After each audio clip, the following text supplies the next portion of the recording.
Podcast with me, Shayeti. Hello and welcome to another episode of the Shy Life Podcast. We're on episode 5 already. I had said I wasn't even going to post anything until the autumn. I lied. So, yes, episode 5. I've got a monologue for you about witches and vampires and all sorts. That's pretty silly. And I've also got a interview with an old school friend of mine. We talk about things that we were into back in the day and some of the silly adventures we got up to. He's another cast member of Sutton Park. Anyway, I won't dilly-dally, we'll get on. Hope you enjoy the episode.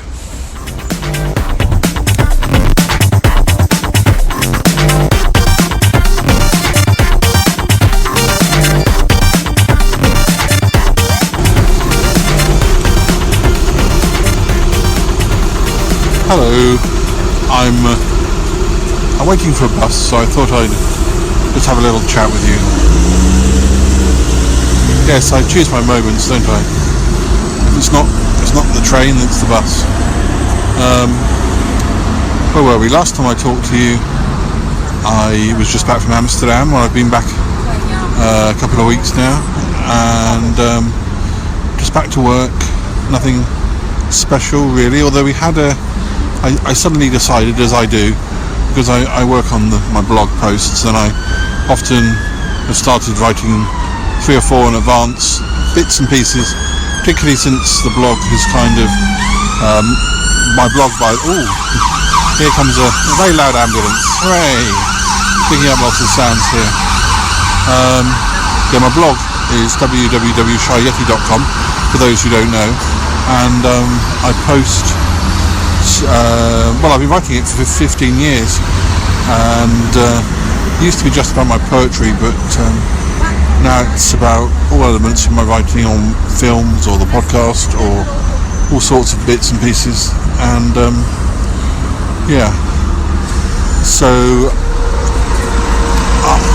I've been writing the posts a bit in advance because I've been using it as a good maybe not. A bus has just pulled up. I was going to go for it, but everyone else is going for it, so I won't. Where was I? Yes.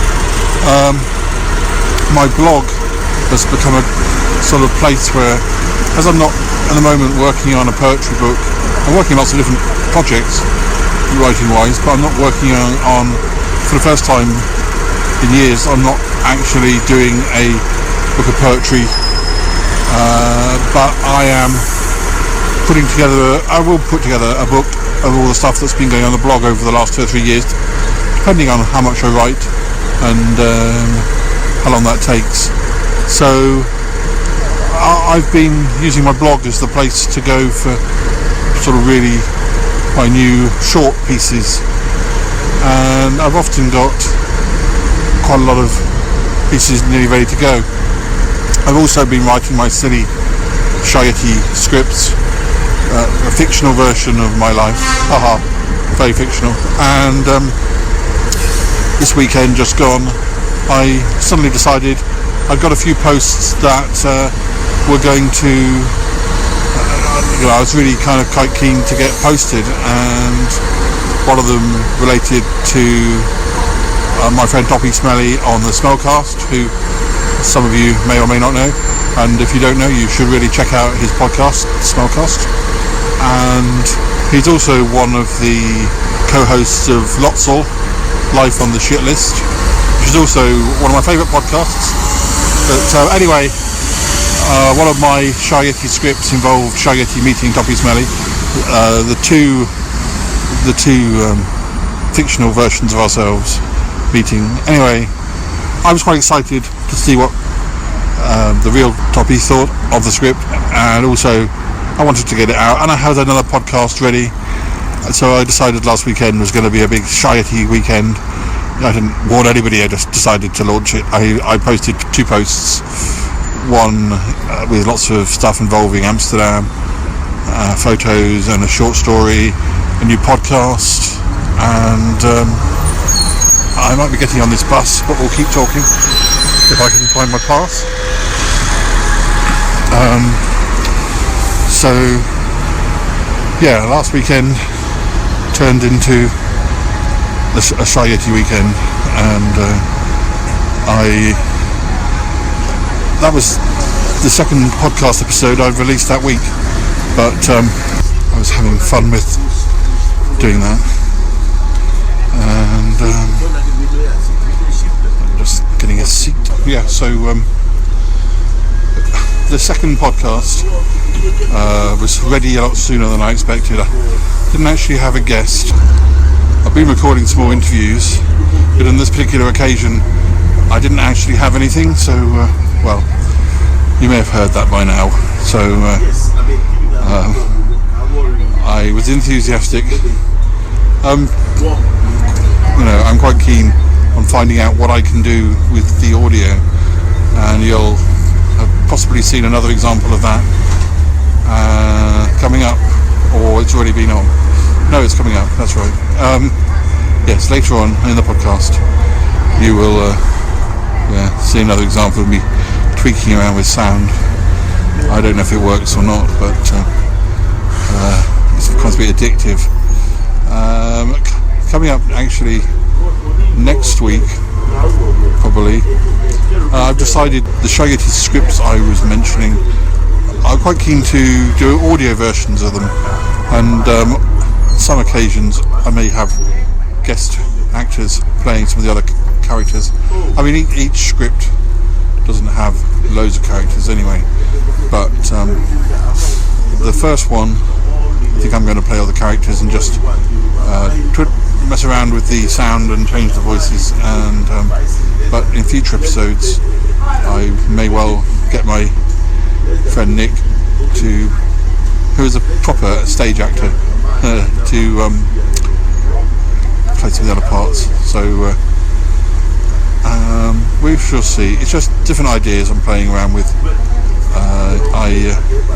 So what else? Well, that's the main thing. I've got a poetry show coming up. That's not for a few weeks. Well, by the time this gets posted, it's the 8th of July.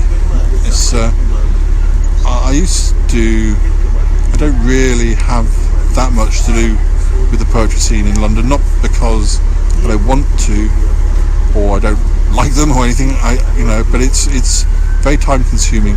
I used to go to open mic nights at the Poetry Cafe, and I still would like to, but whilst I'm working, it makes for a really late night, because if you have an open mic night and you've got 20 people reading, 30 people reading, you can go up to 11 o'clock, half 11, or and then I've still got to go back to the station, and then I've still got an hour's journey back, and then I've got to go up at 5 o'clock.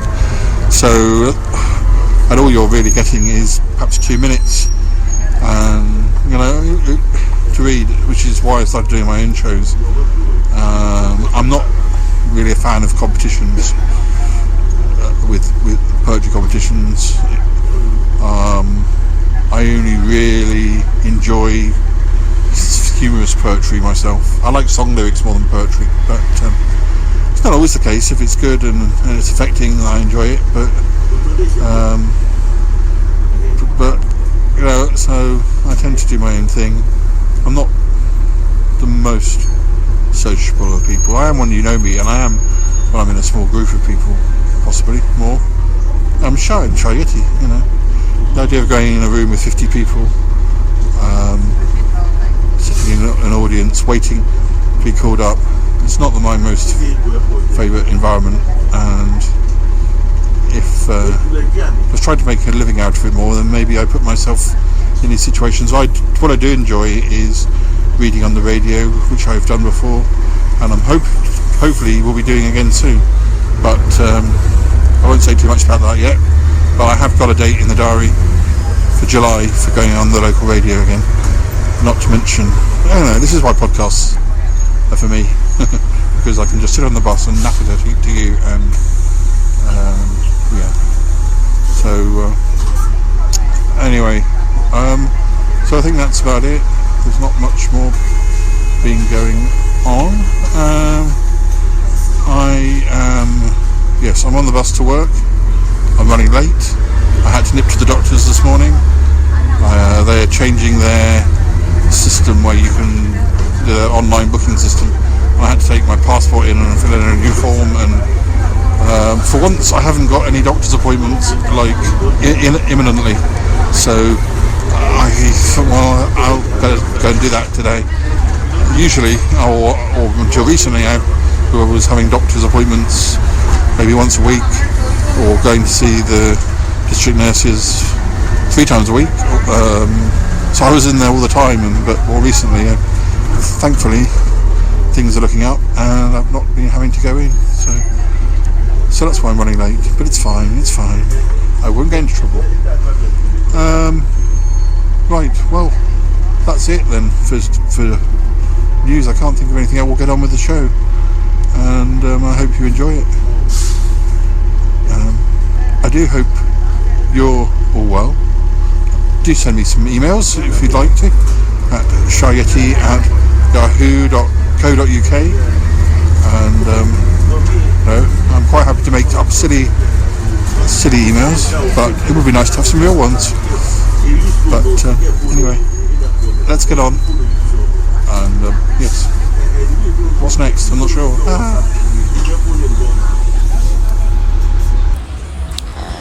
Hello, it's me, Damius Twinklehorn. I'm having to speak quietly again because I'm on the set of a film. Yes, I've decided to branch out into different forms of cinema, and I've not done much Shakespeare, although I have done some. But anyway, the movie I'm in this time is actually Shakespeare for cats. Yes, so I'm playing a cat in this version of The Cat Merchant of Venice, which I think is what it's going to be called.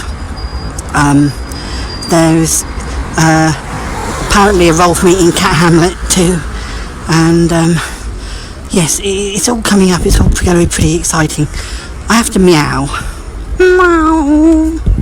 You see, all the script is in meows. Meow.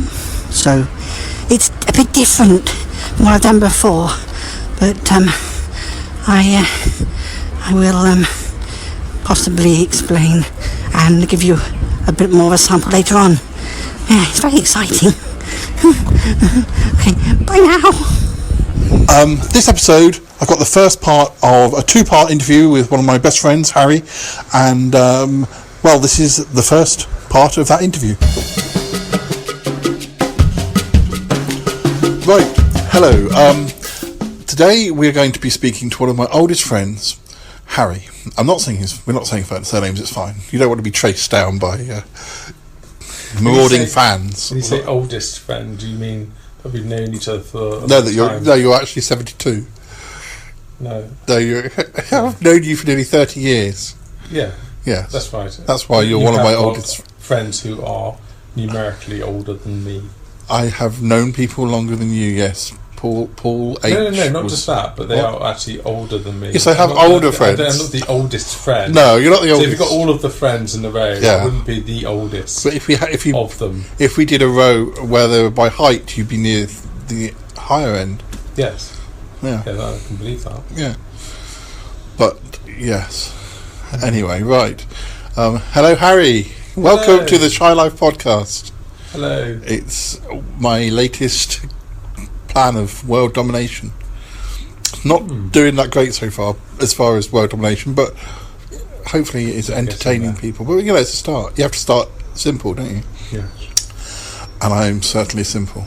Yeah. Right, so we'd like to tell people how we actually met. This would be at Bishop Wordsworth School. Yes, in Salisbury, where we both grew up. We both come from the same town. So basically, I got in at 11. You were a little bit later. Because I was stupid. I was in at 13. Yes. How we ended up. I can't. It was that little group of people, wasn't it? It was you, me, and Robin. It was basically we were the only ones that no one spoke to. So it was sort of. We were our own little clique. Yeah, little geek clique. We were the geek clique. Yeah. Well, that's me. I think I led the geek clique in a way because I was the most insistent. Leading it? What do you mean? Well, I think I was the most keen that we kept to ourselves.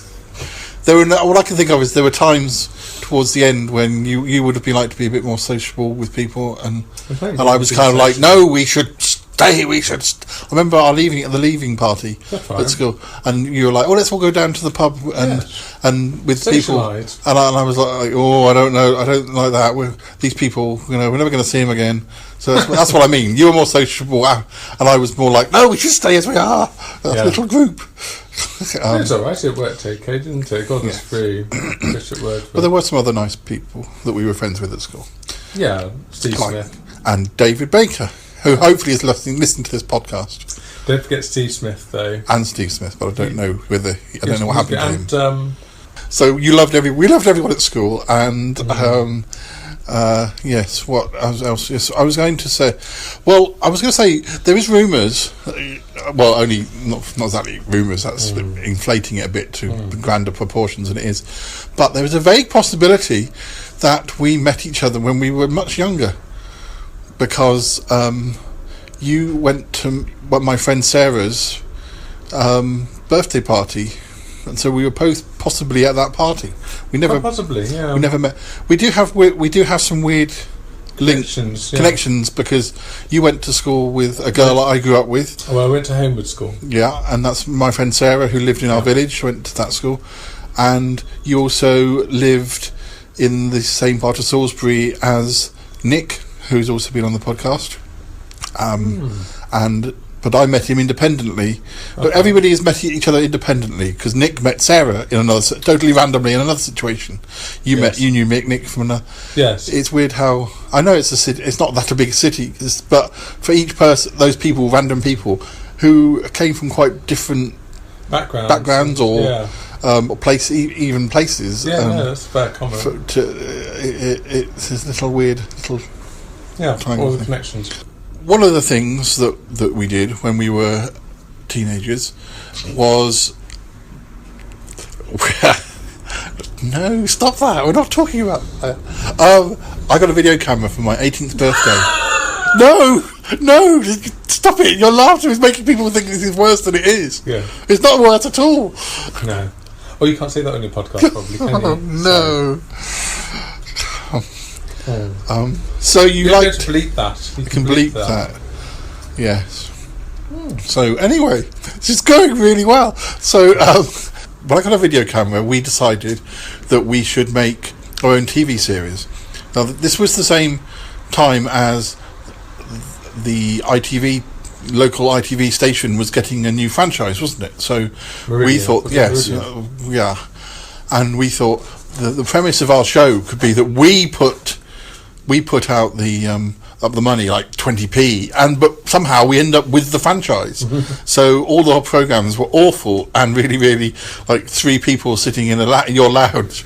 Like everyone was doing like news and it was ridiculous sketches and dancing and we did that for a year maybe. Do you remember any particular sketches that we did? I remember doing some jump cuts of you and Robin. I seem to remember dancing hand in hand with Robin, skipping hand in hand with Robin. We also did that. We also did that thing, Semi-Detached House of Hell, which was a spoof horror thing, but it was really, really dramatic. We filmed that at my parents' house, and I was supposed to be so scared that my hair went white, and we put talcum powder in the hair. That's right. And it was a windy day. Then it was a windy day, but obviously we weren't doing. This wasn't an accident. We knew exactly what we were doing, but it was for comic effect, and but that's what sort of led on to Sutton Park. That which is what I spent most of the 1990s doing.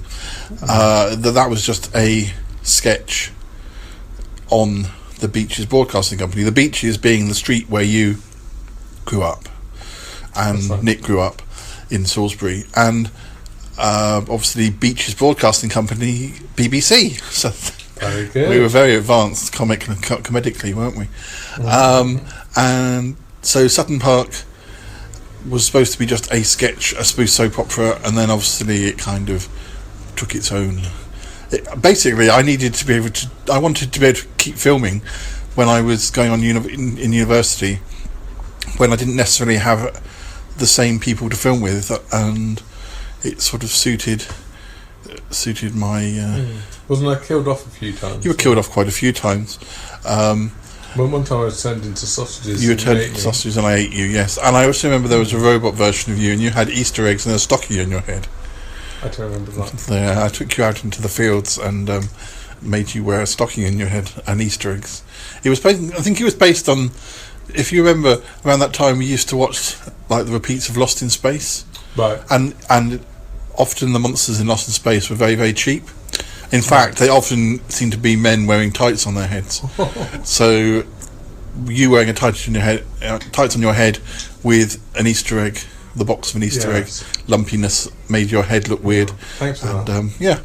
And it's fine. We're going to be converting all these episodes and beaming them on across the House of Parliament. So, yes, Sutton Park. Yes, you did, and you did get turned into. I remember, and I said I was only going to be positive, but you were pretty much always involved in Sutton Park at different stages. You never sort of left. You always, whilst we were filming, if ever we met, we always used to film something. Yeah. But they got to a point after 3 or 4 years where you could tell that Robin didn't want to do it anymore, and so I killed off his character, and he took it really badly and personally. No, but how did he die? Was it just pass away in his sleep, or was it something more violent? No, I think he was murdered by a witch. And there was also a dramatic scene when I came back from after being a sausage, I think. Yes. Which was like the shower scene in Dallas, yes, wasn't it? Yeah, quite possibly. So I was like the Bobby Ewing sort of character, but I came out of a closet. So I think that might have been a different episode where we were hinting at things by coming out of closets and. Oh really? And okay. And yeah. I don't know what that would be hinting. I don't know what that would be hinting at. But obviously very subtle humour that we used to use. And yes, I remember Robin was very upset.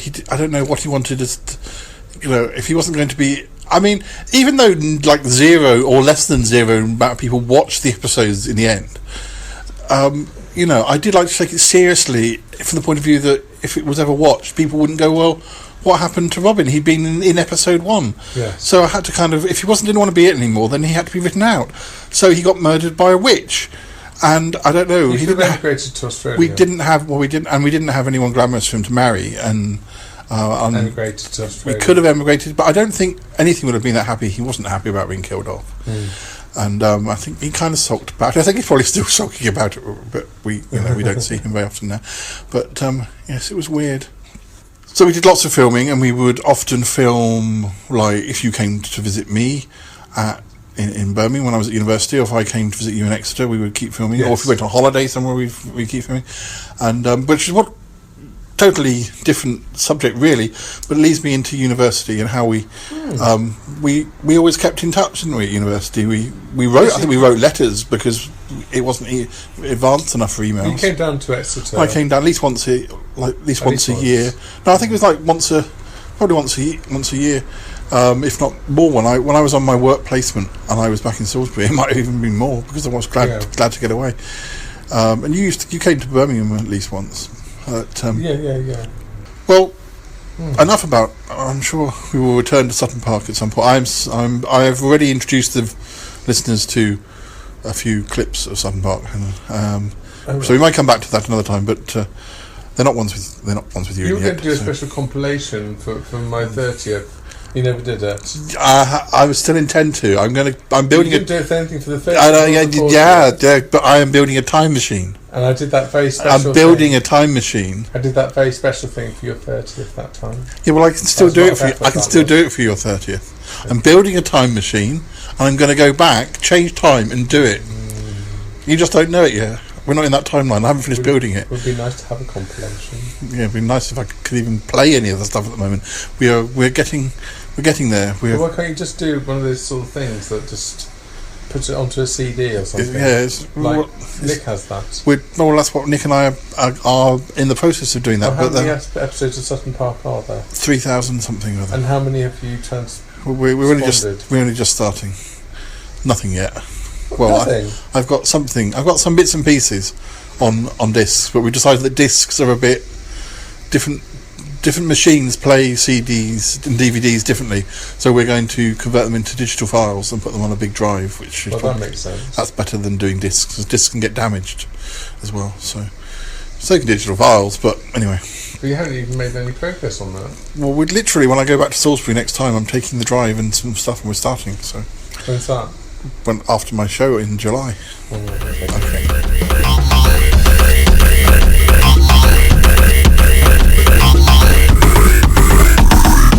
I would like to share with you this episode a little script, probably more of a monologue, to be honest, that I wrote. It's a spin-off from one of my script series, but you don't really need to know that.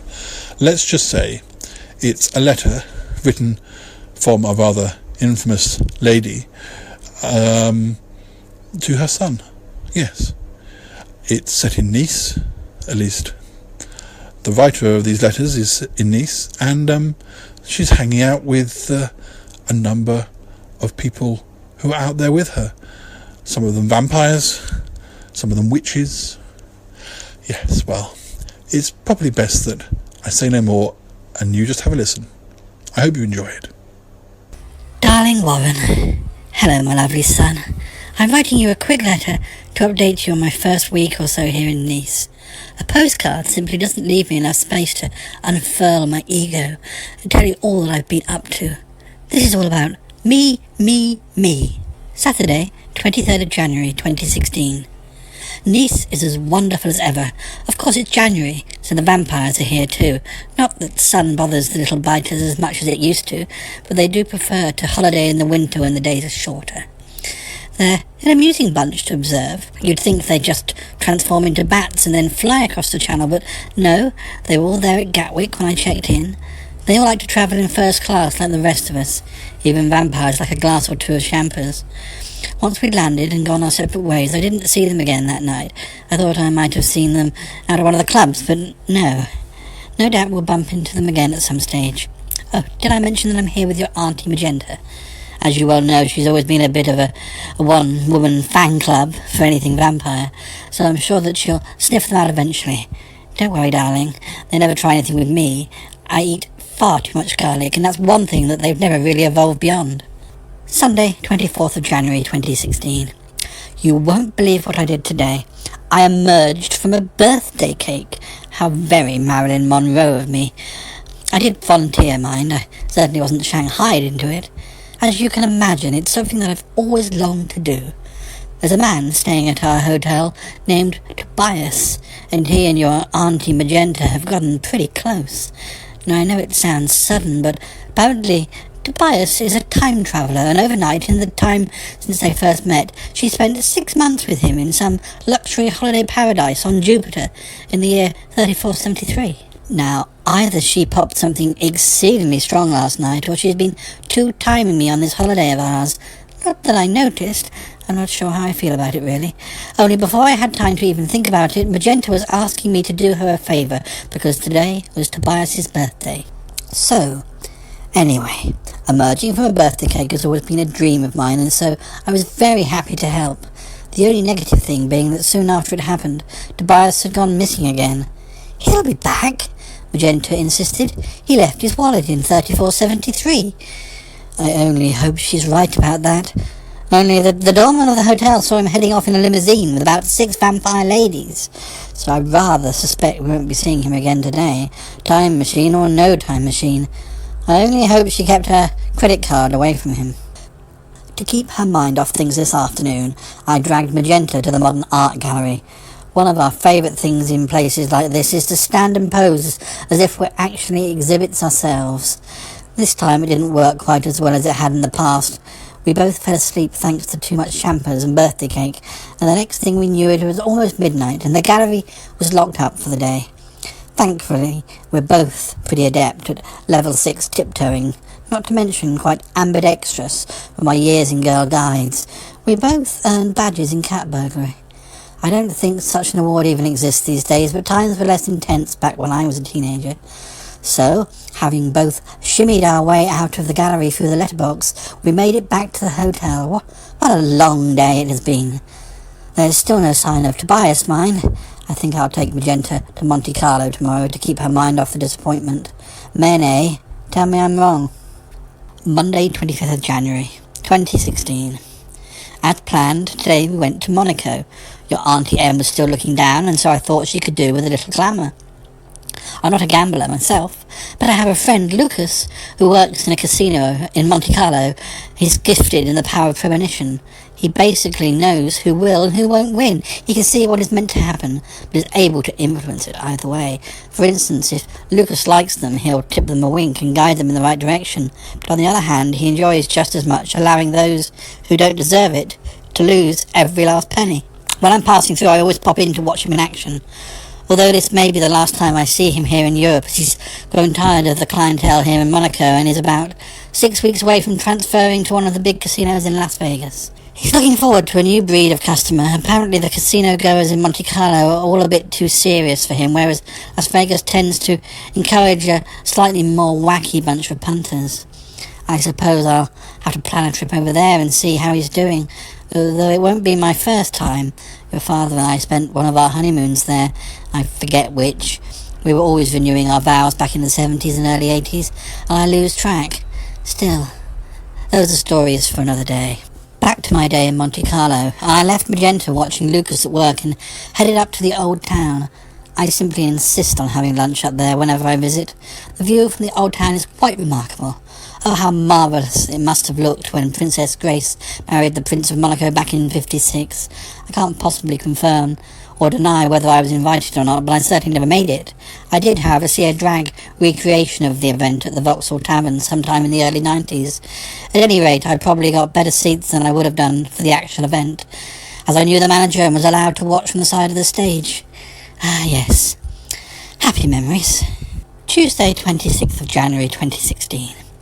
I meant to mention it before, but I didn't see a single vampire the whole time I was in Monaco yesterday, but there they were in Cannes today. Apparently it's their film festival next weekend, which explains why there are so many of them around. Who knew that vampires even had their own film industry? Magenta and I hung around to watch some of the red carpet antics. Of course, we didn't recognise any of the actors. I have a nasty feeling that some of the red on that carpet wasn't from dye, but I shouldn't make such rash assumptions. Magenta and I did get in to see a sort of preview event where they played trailers from the films that were being celebrated during the festival. I have to say that I was surprised by just how many rom-coms vampires make. I mean, there's no doubt they are a very passionate bunch, but I've never really considered them to be very humorous beings. Even those of them who were being funny before they died seemed to take on a very self-centered, somber personality in death. The other, slightly surprising thing that I discovered was that vampires simply can't make horror films. I suppose it's too much of a busman's holiday for them. Well, not that they're meant to be as bloody as they all used to be. A typical vampire horror movie is all rather whiny and woe is me. Lots of angry-looking villagers with stakes and endless social commentary. That's the other thing, most vampire horror films are about 5 hours long without intermission. Thankfully, we were spared having to sit through one of those. Goodness knows how long a director's cut of one of their films would be. The one thing I will say for them is that they may not make very good films, but they really know how to put together a decent canapé. Not bad, considering that they can't actually eat, being dead, the poor darlings. Wednesday, 27th of January 2016. Goodness, today was a write-off. We stayed at the film festival far later than I intended. I blame it on Magenta myself. By the end of the evening, she was suddenly the world's biggest expert on vampire films and didn't want to leave. Not that we would have been able to get a train back at that time anyway. I certainly wasn't shelling out for a taxi. I've been to many parties over the years, and they don't get any easier, I can tell you. It's bad enough at the best of times, being chased about by men who you're not interested in, but it's even worse when they keep on turning into bats and hanging off the side of your wine glass to impress you. Not only that, but I was also trying to keep an eye on Magenta, and that's tiring too. Part of her is saying, "Protect me," whilst her more deviant side is giving random vampire gentlemen, and ladies for that matter, to come hither. How happy I was to make it home, although the last I heard of Magenta she was contemplating a number of offers of marriage, several of them from a Portuguese vampire-only water polo team. You might want to save up to buy yourself a hat for when she finally decides which one, if any of them, she intends to marry. That woman, she's nothing to do with me. Does she belong to you by any chance? Deny it, honey. Thursday, 28th of January 2016. Honey, it's time for a change. I'm still staying based in Nice. We have the flat for at least a month. But today I'm leaving your Auntie Magenta to enjoy her vampire friends, and I'm heading to Turin for the weekend. Some of my witchy friends are there to celebrate the 100th birthday of a mutual pal.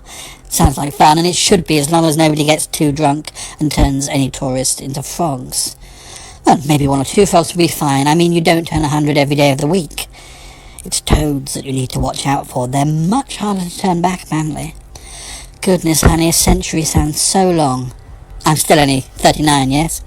Okay, I realise that now means that you're older than I am, but nobody needs to know that we're related now, do they? You won't be offended, right? No, I thought not. More soon, honeybee. Stay safe. Love, Mother. P.S. I just got a text from your Auntie Magenta. That Tobias man of hers has shown up again. Apparently he had the time machine version of a flat tyre, and so it took him a few years to get back to her. Not that it has been years in our time. According to M, he's not aged well since she last saw him on Monday, but once she's finished with the vampires, she's going to take a trip off with him somewhere anyway. Do you know what, honey? I really don't see this ending well. Do you? Never mind. I hope you enjoyed that. Yes, Ashley's adventures were unconventional to say the least, yes. Still, I quite fancy meeting Tobias the Time Traveller. Where would I go? I'll have a think. Okay, moving on.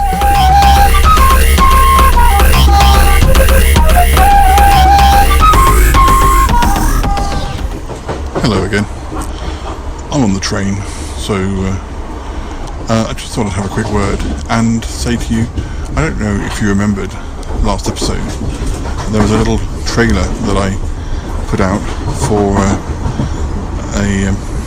an upcoming thing on this podcast. You must do this for me. You must. Only you, Shy Yeti. Only you can help me. Only you know how. Yeah, it sounded a bit like that. It was terribly, terribly spooky. What is that, you're wondering? Well, when I go to Kent in late July, early August, I'm going to do a little, adventure. I've mentioned, Sutton Park and things like that, so I'm kind of going to probably do a Sutton Park episode or two when I'm in Kent, and just see what I come up with, like I used to when we used to film Sutton Park. So it may not work, it may work, but it'll give you an idea of how we used to make the films. But this will be a radio thing, and it'll just suddenly pop up in the middle of the episode. That's just to warn you. You'll have forgotten by the time I do it, but anyway, that's what that was about. I've had loads of emails. No, I've had no emails, but I like to think I've had emails. I'm busy writing those emails, saying what was going on in that episode. What was that? So yes. Okay, I'll do. Sorry, I better go. The lady's talking. Moving on. Hello, it's me, your Yeti Uncle John. I was just calling in to say how much I enjoyed your last episode. It was a good one, a really good one. Do remind me again what you were talking about. Yes, of course. You'd just come back from Amsterdam. Well, I hope you're feeling better. I know you've never had a very good stomach, have you? There's always been issues But did I ever tell the story of when you wet the bed all those years ago? Presumably. Yes, I believe I may have done. I believe I may have shared that last time. I was actually just calling in to say, had you told the listeners about your poetry show? I believe you're having another one of your little poetry shows. They're always very entertaining, and still, you don't often get pelted with rotten fruit, do you? Not too often, not every time or anything. So that's a good start, because many entertainers do find that is the way that their audience reacts to them. So it's good that that doesn't happen to you. But no, you really should tell the audience exactly when your next show is. It's coming up, isn't it? Coming up in July, the Friday the 8th of July, in Covent Garden at the Poetry Cafe. I'll be there. Oh yes, I wouldn't miss it for the world. I hope you read that, one of your poems that mentions Yeti. I know you do some of them, they're always very amusing. And you often have that John Smallshaw with you, don't you? He's a very good poet, he writes a lot. You write a lot, but he writes even more. He's always there. You should give him a bit more time, I'd say. He could read all evening and you could just sit there and put your feet up. Not that, I think that's what you should do, but you could do. But anyway, well, I suppose I ought to sign off, and I'm at a railway station.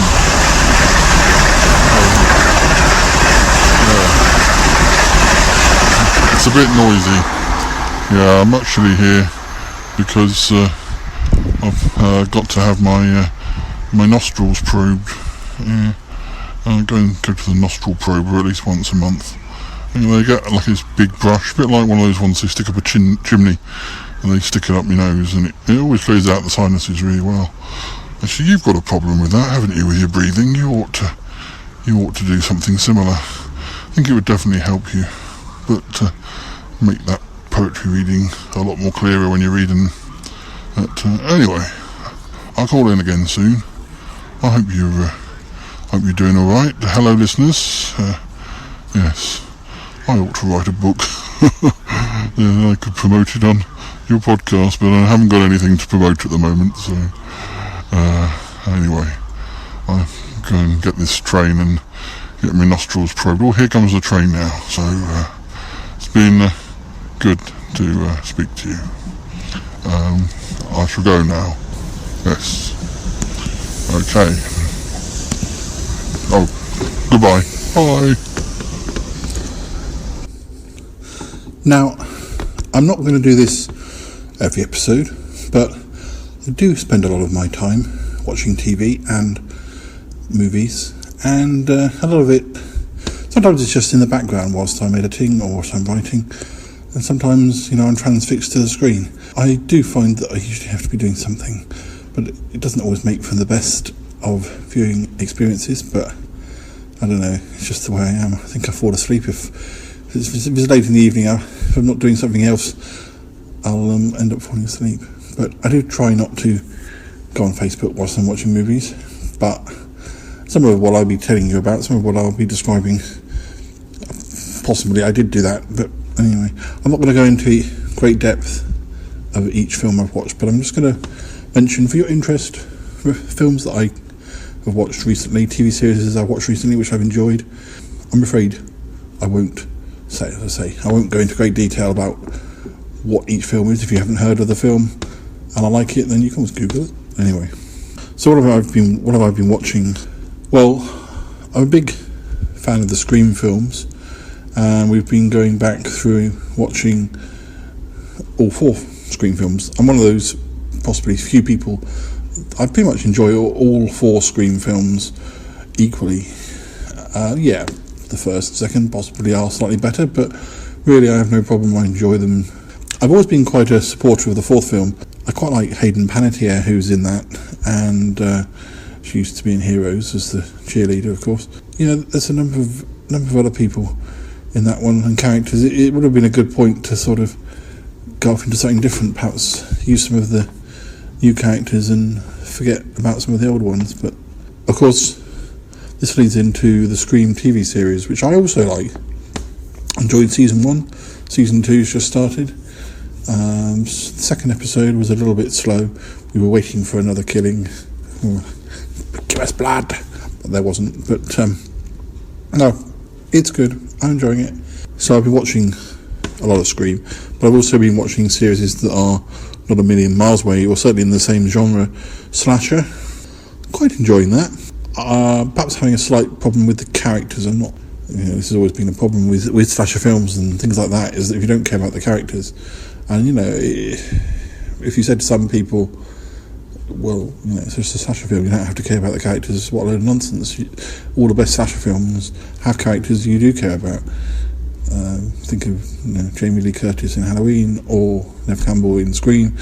At least for me, I care about those characters, and it makes you worry about them when they are being stalked by whoever stalks them. And in slasher, I'm really sure there's anyone like that.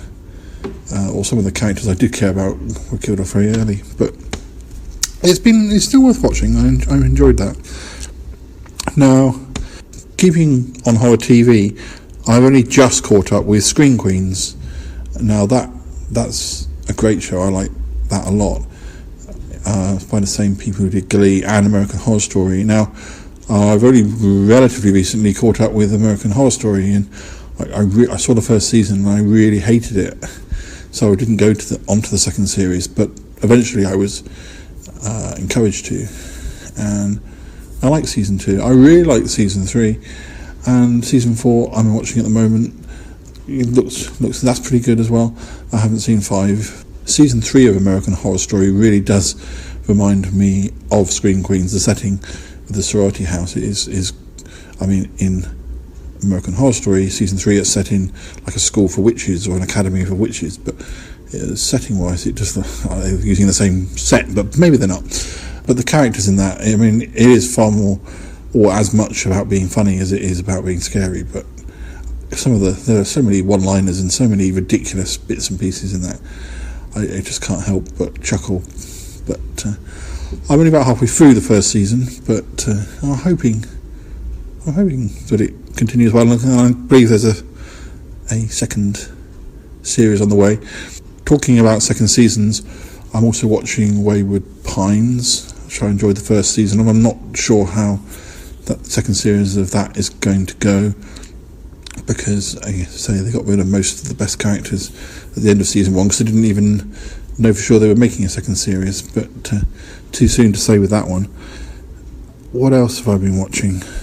Well, I've going back to the movies again in slasher films. I've been watching a couple from the early noughties, maybe late 90s, that I remember enjoying and wanted to revisit. Cherry Falls being one.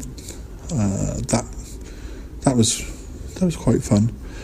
I also watched last weekend Swim Fan, which is a sort of teenage version of Play Misty for Me, or I can't think of the name of the film. Fatal Attraction, yes. Yes, like a sort of teenage version of Fatal Attraction, or Single White Female, or any of those sort of ones. Now, it gets very low reviews on Rotten Tomatoes, and the person I was watching it with hated it, but I quite enjoyed it. I'm sorry. I remember watching it at the cinema and enjoying it. So, what else?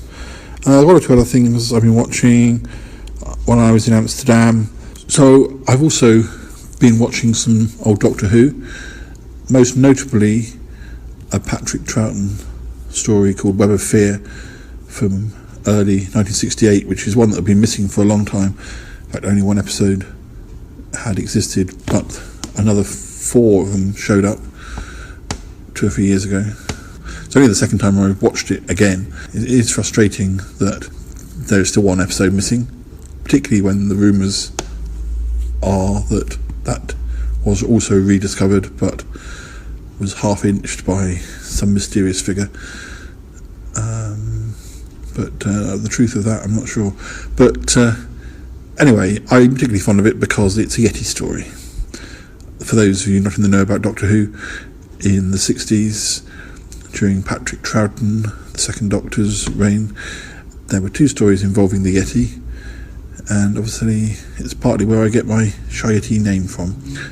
And for years, even without seeing those stories, I wasn't even born when they were shown, I was always kind of fascinated by them. So it is nice to almost be able to see the full story.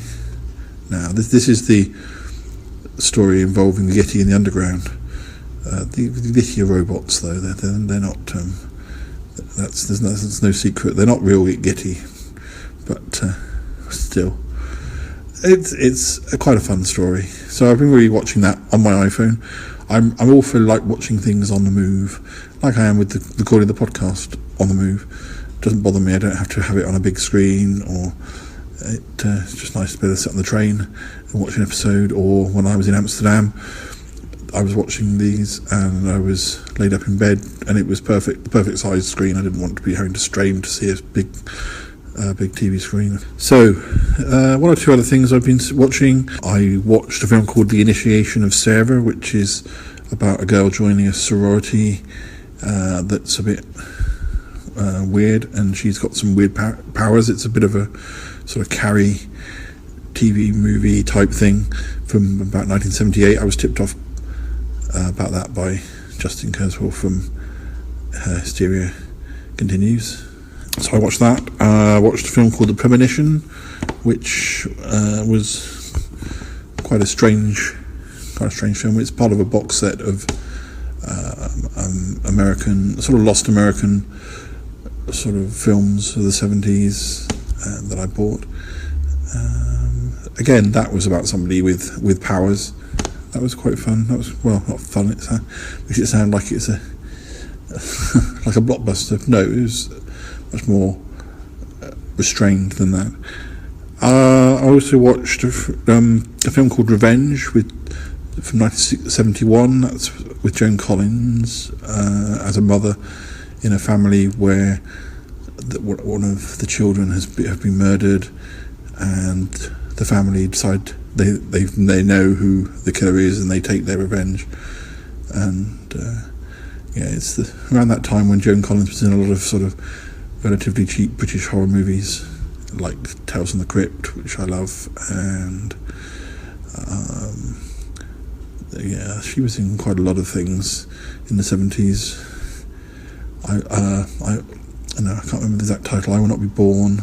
That's not quite the right title, but that's a sort of omen-y type film. And she was in Empire of the Ants, and Tales of Witness Madness. I think she was in that. Should do my research, but that film was okay. One film I didn't enjoy that I've watched recently was 28 Weeks Later, which I remember really liking both those films, and I've rewatched them again. I got them on Blu-ray, and I've only just recently got a Blu-ray player, and I didn't enjoy it at all. I don't know if it's because I was being distracted by my writing or what, but I just did not get on with it this time. It was just couldn't have interested me less. I don't know, it's weird. Most films, when I rewatch them, I like them and I continue liking them, but I'm not so sure that's dated that well. It starts off really well. I think it's probably because Robert Carlyle is in it, and he gets killed off relatively early, and then there's no real, there's no real big names after that. Not that it needs a big name, but I just found that, again, the characters I wasn't particularly interested, and there wasn't much to hold your interest, but maybe I'll change my mind again. Just rounding up, what else have I been watching? Well, I was tipped off about a program called Love Nina, which is a sort of comedy drama-y thing based on a book. It's got Helena Bonham Carter in it. It's set in the 80s, and it's about this lady who becomes a nanny, a young girl really, becomes a nanny in this rather eccentric household, and really enjoyed the first episode. I've only seen the first one. I think there's been about 5 shown so far, and it was really, really funny. But because it's like a comedy drama, it doesn't try to be sort of laugh out loud. But it did make me laugh out loud. But it hasn't got a laughter track or like a sitcom or anything. So yeah, it's good. I like it when you don't, more and more these days you don't have laughter tracks. You do it's just allowed to laugh when you want to laugh. But, the last thing I'm going to talk about that I've been watching and really enjoying has been the repeats of 1981 Top of the Pops. So many good bands, and of course I was a bit young in 81, and also I don't even know if I was really into music in 1981. I was only 8 or something. I still remember that. I don't know whether I watched it back then or whether I heard the songs on the radio, or I have a younger brother, not an older brother, so I didn't have any influence. My parents don't play modern music and didn't play modern music back then even, so I'm not sure. But obviously these songs are so famous now. It's interesting to see them released in the order they were released. Things like Don't You Want Me and Happy Birthday by Altered Images, and there's just so many songs that year. All the early Duran Duran stuff, Spandau Ballet, Haircut 100, Toya, Susie and the Banshees, and then there's weird songs like the Tweets, the Birdie song, and Shaking Stevens being really high in the charts, and Adamant, who is great.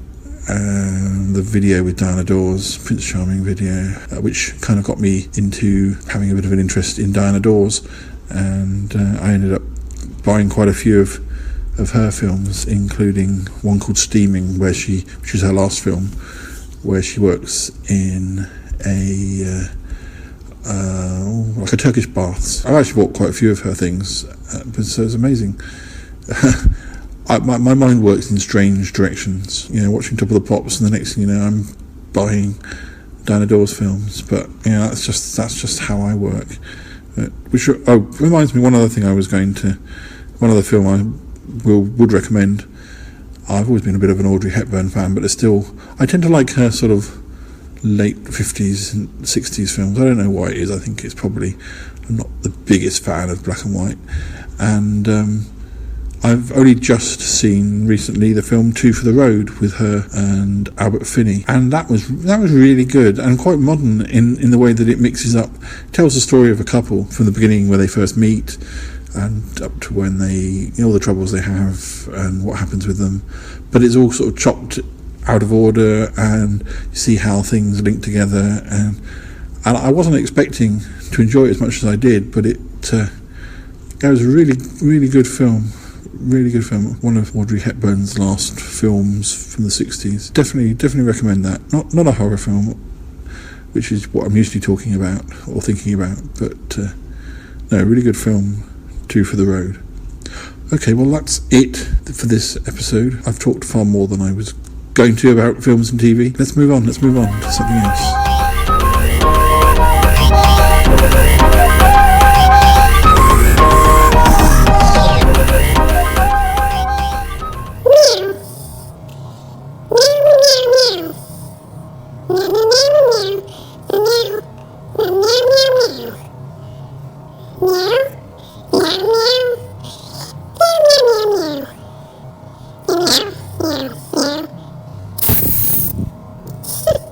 It's just me, Darius Trinklehorn, just practicing some of my lines from Cat Hamlet.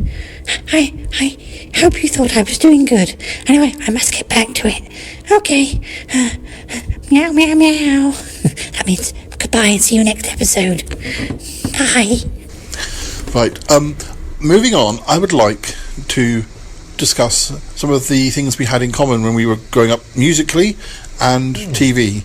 Now, musically, you were very much into Shakespeare's Sister, weren't you? Well, it's interesting because I was never really into music at all, and you then gave me that tape, didn't you? You liked that, Your History, the yes, song, Your History. I like that song, but I wasn't really into music. No, you weren't buying music. Tapes. I didn't have any albums or anything like that, and that was the first time, you gave me that tape with Was it Sacred Heart or Sacred maybe Heart yours? Sacred Heart was the one with your history on, and then they released that. Well, they released Goodbye Cruel World from Hormonally Yours, and it flopped, and then they released Stay, and it got to number 1, and that album was really popular. And yes, and they had I Don't Care. I like that one. I 16th Apology, I think it was. I did. I got you into a few other things. I got you into Pulp, didn't I? Yes, I very liked Pulp. Do you remember? I didn't like Oasis. The first time you played Oasis to me, I didn't like it, but then I got into that. But do you remember I said to you, because I was reading the NME, Yeah. I played you and Robin an Oasis track very early on, and said, Yeah. I think It's the going to be newspapers quite think big, this band's going to be quite big, and you were whatever. No, And that's then true. and then it was. I But it was don't not know, me. so- I mean, I was just quoting what the NME said. But No. but then life No, is I all don't think they did very well. life is all about finding things out and letting other people know so that you can. No, true. I liked Pulp and Oasis and Blur. I liked all of the Britpop. Yeah, absolutely. Yeah. And it's a shame because, I know that it makes you sound like an old person, but it really does seem like those days have sort of gone by, and it's all full of rap nowadays, isn't it? And Well, there's lots of. why is it that every bloody song in the charts nowadays is A featuring B? Why is it? It's Well, it whatever doesn't- it's doesn't help C that featuring Pete. it doesn't help that the charts are so the charts are more like the American charts now, where it's just one type of music, whereas back in the day, you get like a heavy metal song, and then you get a really cheesy pop song, and you get like a Yes, but why do they have the A featuring B thing? Is it because A is actually not that great, and they need to have B to actually support their act? that is quite possible. I also maybe it's a bit like Australia as well, where you get the same actors in soap operas. Maybe there's only about 5 people that make records anymore, Right. so literally they have to kind of Make different combinations between it. and sometimes they have to make them wear a silly hat and pretend it's another person just to get another, like oh look, it's a new artist, it's MEP, and it's actually Rihanna in a silly hat, Oh, dear. pretending to be MEP. Oh, dear. I'm only theorising. It's possible, isn't it? Yeah, But like Beyonce's Sasha Fierce or something. oh yeah, that's right. Yeah. TV wise, we were very much into French and Saunders, Hugh and Laurie, Fry and Laurie, not Hugh Fine, and Laurie. Laurie. Fry and Laurie, Victoria Wood. Do you remember that we had? I think you owned them. We had sketchbooks of French and Saunders, Fry and Laurie. I think I certainly. I still have the French and Saunders There's one one, somewhere. I can't remember where it is, but it's sort of around. We would sit and we would chat about. Well, we would reenact them, wouldn't we? Yeah. What, like you'd be Jennifer, had, or then we'd swap over and we'd. We did the fat sketch. Remember the fat one with the on the radio, and there was also Modern Mother and Daughter, which was the one that would eventually become absolutely fabulous. Yeah. Are you going to go and see the new movie? Oh yeah, I think I will do. I mean, it's one of those sort of things that you always sort of think that Saunders has peaked ages ago, but you kind of just hope that it's going to be. I all still right. like those episodes that they did like 3 or 4 years ago, around the time of the Olympics. Yeah, those were good. I like those ones. Those were good. There was the one about the singer who was very quiet. That was funny. That's And hilarious. No, there's some good stuff there. There was still good. That was still good. And I think Yeah, I'm hoping so. I was never as big an Absolutely Fabulous fan as you were. I was more of a French and Saunders fan, but I think as time has gone on, and there's less good comedy that you kind of actually appreciate. Actually, I would like to see that. I'm quite happy, and I'd like to see them at the movie. I'd like to see them at the movies. I would probably go, even if it's a real turkey of a movie. I don't. The trailer looks good. I know, but you never. Well, I sometimes know, when I they to know. the trailer, they just pick out the best bit, and that is basically all it is. I know, and I would say, I, as well as Jennifer Saunders, I like Joanna Lumley from Sapphire and Steel, the New Avengers. So she was somebody I always had my eye on anyway. So yeah, for sure. And we like Doctor Who. We like Doctor Who. Yeah. And back in the day when we were at school, Doctor Who was still on, and it was actually hitting quite a good era, in that it hadn't been doing so well. And then we had Sylvester McCoy about the year that you and I met, and then after that, when Ace, Sophie Aldred, came into Doctor Who, those last 2 seasons, it was very positive. People were starting to say good things about it again. I was beginning to see the old stories. I was beginning to meet other fans, and we had you to talk to at school about it. It's very good that you did that whole pen pal thing, and I think you've kept those friends, haven't you? Well, yeah. Many of them have stopped being pen pals long ago and just become proper friends. But so music, TV. Oh, Twin Peaks. That was very much a program of the era, wasn't it? Of our era at school. It was. We were at sixth year, and it was the big thing, wasn't it? Very strange. Especially the last episode was very peculiar, but actually it helped it make a bit more sense, I guess. Well, I was saying on Twitter just the other day that I remember going in to school that after the last episode of Twin Peaks and being really, wow, it's really dark ending. It was really, and everyone was like, "Ooh, I didn't like the ending. It was a bit scary. Ooh, that wasn't right." And I was like, liking the dark twists and everything. And I was like, "Ah, wow, this is really good. I don't like happy endings." But I'm sure it probably inspired me to write strange things. They're going to bring it back, aren't they? They are. When are they bringing that back? I think it should be on next year.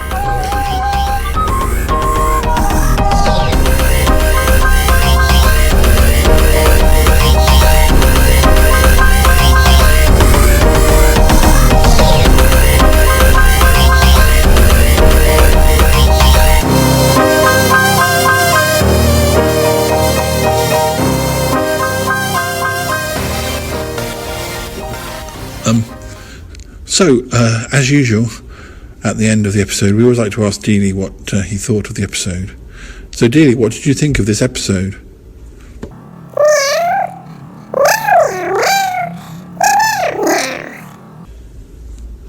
Really? Well, that's so lovely of you to say. I'm quite moved. I must say, I'm quite moved. It's nice to feel that we have improved after 5 or 6 episodes now. So, is there anything else you'd like to say? I'm really interested to hear your opinions.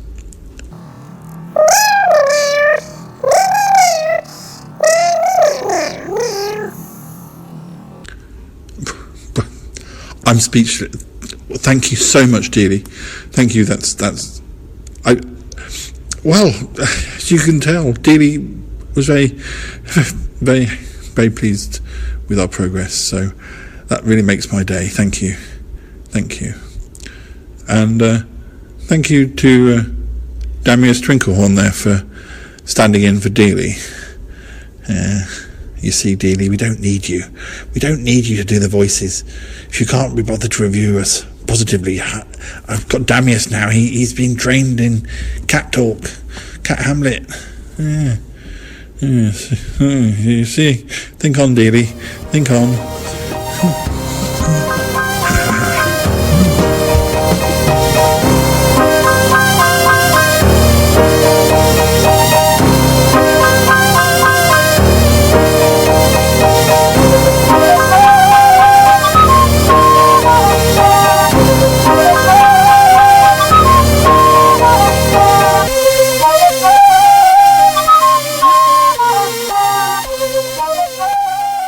Well, that's about all we've got time for on the Shy Life podcast this time.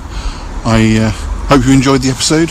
We'll be back again soon with part 2 of that interview and lots of other daft things, most probably. But anyway, thank you for listening, and we'll be back soon. Take care. Bye now. He's gifted with the power of premonition. He basically knows who and who. I need a new tongue. That sounds weird.